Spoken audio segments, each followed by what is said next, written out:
Good evening. First of all, thanks very much for the work that you've all put in, and I know it's a Herculean task, and that's been said, and there's a lot of things that have been said, and it's almost time for enough said. But I'm not for it at all, period. I don't want stuff burnt. I don't want an asset. I don't want any more assets.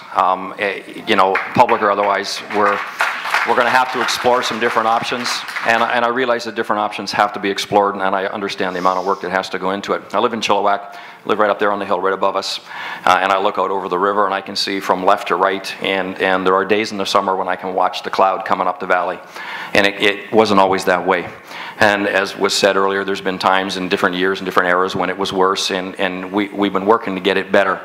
And I don't want to see us do anything that adds any heat, any particulates, anything to the air. I think our efforts really need to go towards education and spend a little more time getting people to recycle and do the things they need to do, breaking things down. All right, I work in the school system, and it's actually quite a bit of fun, but I work with teenagers, and I work in a high school locally, and I find that it's really a shame that at the school I work at, we can't afford to mount a proper recycling program with high schoolers. There's not enough cash in the system. I'm not knocking John or the government or anything, because you know, every time we need something more, it costs money, and we think it comes from them, but it comes from us. All right, so you know, we're making the effort in my household to recycle. We're a little shocked when we watch TV and we see the number of new products that hit the air, and everything's in a new form of wrappers. Everything's got new wrappers, try this, try that, things get smaller, and everything comes in a wrapper. And I think the governments of Canada should be mounting some pressure, as I've heard stated, more pressure on organizations that manufacture and produce this stuff to eliminate wrappings and different kinds of products on the stuff we use. And I realize that costs money.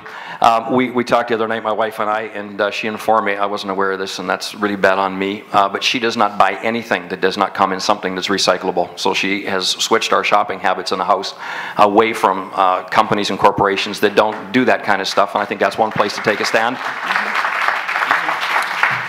I want to also mention that you know, I'm one of these nasty guys that drives a big truck, and that's too bad. I like my big truck, but I have been looking for something smaller, and I've been looking for something electric and something that's really, really wise and smart.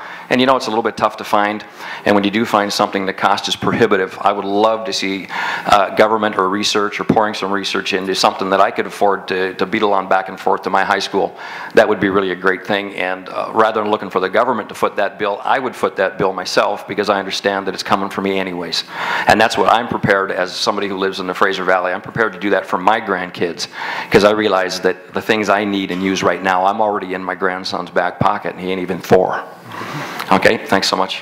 Thank you very much, Jeff.